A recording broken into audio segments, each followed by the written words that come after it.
हमारे बहुत पुराने मित्रों में से थे। मेरा उनसे संपर्क 98 में आया था, जब वो मेंबर ऑफ पार्लियामेंट चुने गए थे, और उसके बाद जब अटल बिहारी वाजपेयी जी के मंत्रिमंडल में थे, उस समय उनके साथ मेरा बहुत ही गहरा संबंध रहा।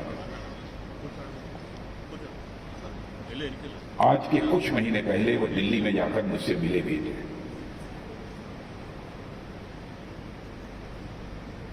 जब वो मिले थे, मुझे बिल्कुल ऐसा नहीं लगा कि वो बीमार हैं अथवा अस्वस्थ हैं। वही पुराना लहजा था उनका बातचीत करने का, मुस्कुराते हुए, मस्ती में, और देखने में भी मुझे लगा कि नहीं, स्टिल ही इज हेल्दी। मैं तो कभी कल्पना भी नहीं कर सकता था कि हमारे अन्ना गारू इतनी जल्दी चले जाएंगे। और उनके निधन की जानकारी जिसमें मुझे मिली तो मैं तो हतप्रभ था, क्योंकि मेरा रिश्ता उनके साथ भी था, उनके परिवार के साथ भी हमारा रिश्ता था। और मुझे याद है, ये बाहुबली फिल्म रिलीज होने वाली थी। वह कृष्ण राजू जी और उनकी फैमिली के मेंबर्स हमारे पास दिल्ली गए थे। मैं भारत का उस समय होम मिनिस्टर था, और उन्होंने कहा कि बहुत अच्छी फिल्म बनी है, हम लोगों की इच्छा है कि इस फिल्म को पहले आप देखें।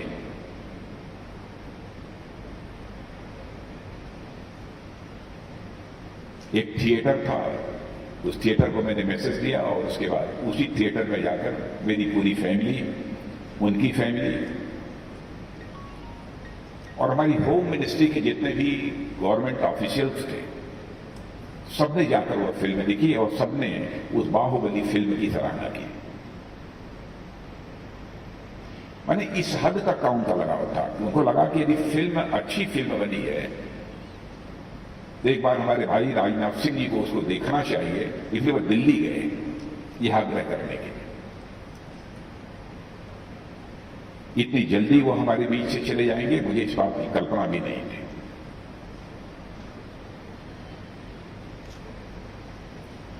लेकिन किसी ने कहा है कि जो कल थे आज नहीं है, और जो आज हैं वह कल नहीं होंगे। होने न होने का यह क्रम चलता रहेगा, लेकिन हम हैं, हम ही रहेंगे, यह भ्रम भी सदैव पलता रहेगा। जो भी आया है उसको जाना है, यह बात पक्की है। फिर भी मनुष्य को यह लगता है कि हम हैं और हम ही रहेंगे।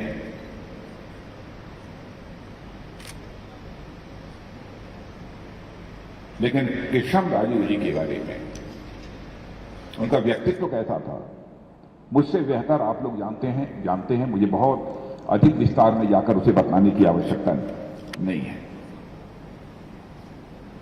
कोई उन्हें रिबेल स्टार कहकर बुलाता है, कोई उन्हें फिल्म स्टार कहकर बुलाता था,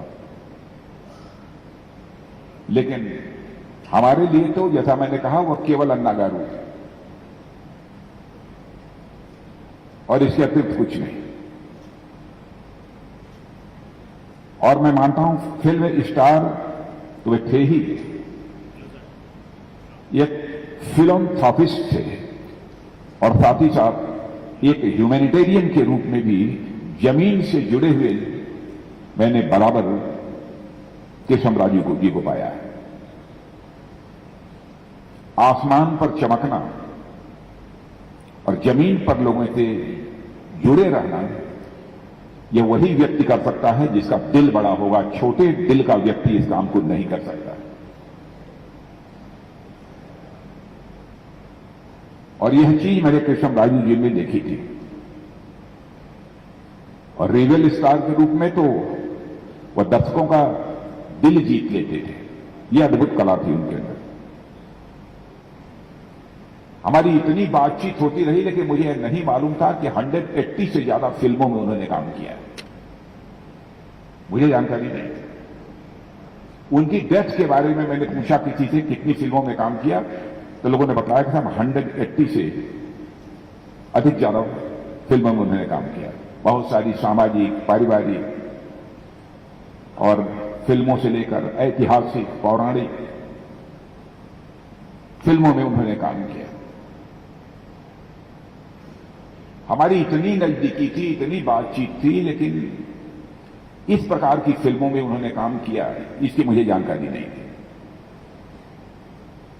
और उनकी इसी योग्यता, इसी प्रतिभा, इसी क्षमता का ही परिणाम था कि उनकी जिंदगी में उन्हें कई अवार्ड्स भी मिले हुए थे।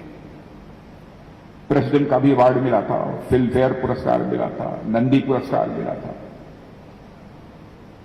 ऐसे कई पुरस्कार मिले थे। सारे पुरस्कारों का नाम तो मुझे याद नहीं है। एक फिल्मी कैरियर तो उनका था, लेकिन उसके साथ साथ पॉलिटिकल और सोशल, यह भी उनका कैरियर था।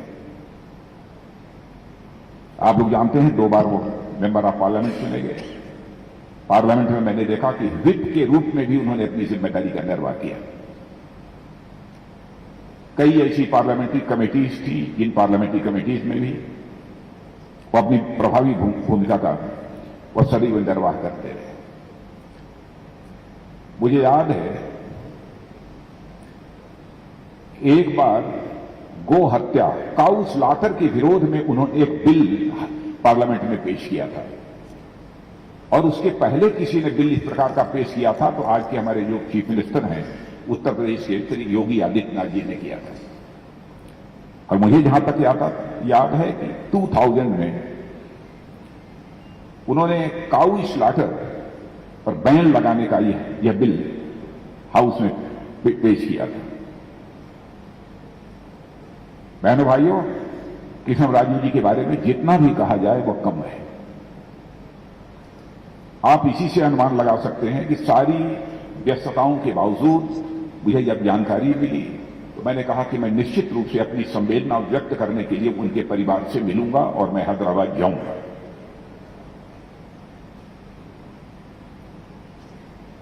मैंने पूछा कि किस दिन आना चाहिए किशन रेड्डी जी से, तो उन्होंने कहा कि 10th डे, 10वां जिसे बोलते हैं हम लोगों की, तब 10th डे आए तो बहुत सारे लोगों से भेंट मुलाकात भी हो जाएगी, फैमिली के मेंबर से भी भेंट हो जाएगी। लेकिन जब मैंने अपने प्रोग्राम का शेड्यूल देखा तो उस समय मुझे इजिप्ट में रहना था, तो उस समय मेरे लिए आना संभव नहीं था। इसलिए मैंने फैसला किया कि यदि उस समय नहीं जा पाऊंगा तो मुझे अभी चलना चाहिए। जब कृष्णराजू जी की डेथ हुई तो मैं बहुत सारे लोगों की ओबिशियरी को मैं पढ़ रहा था, जिन लोगों ने भी श्रद्धांजलि अर्पित की थी उनकी ओबिशियरी, इसको मैं पढ़ रहा था। हिंदू में मैंने 2-3 सेंटेंसेस पढ़े, मुझे बहुत अच्छे लगे और मैं इसे यहां पर उसे कोट करना चाहूंगा। For outsiders and Telugu people, Krishnaraju is known as actor and politician. For outsiders and Telugu people, Krishnaraju is known as an actor and politician. In the village, he had always lived as a fellow villager. Or he remembers every villager of his age by the name. जिसको इतनी popularity हासिल हो common masses में, वो अपने पुराने दोस्तों को याद रखता हो, उसका नाम लेता हो। एक छोटे दिल का कोई व्यक्ति इस काम को नहीं कर सकता है। इस काम को यदि कोई कर सकता है तो बड़े दिल का भी व्यक्ति कोई यह काम कर सकता है, बड़े मन का ही यह कोई व्यक्ति काम कर सकता है। व्यक्ति की ग्रेटनेस, उसकी महानता, इसका मूल्यांकन इस आधार पर नहीं किया जा सकता कि वह किस पोस्ट पर बैठा है। किसी व्यक्ति की महानता का मूल्यांकन तो इस आधार पर ही किया जा सकता है कि उसका मन कितना बड़ा है। और बड़े पद पर बैठा हुआ व्यक्ति भी यदि धरती से जुड़े हुए आम इंसान से भी यदि दिल खोल कर मिलता है तो मैं समझता हूं उससे बड़ा इंसान और कोई दूसरा नहीं हो सकता। यह चीज उनके अंदर थी। अपने लोगों से, जमीन से जुड़े लोगों से सहजता के साथ मिलना, यह अद्भुत कला उनके अंदर थी।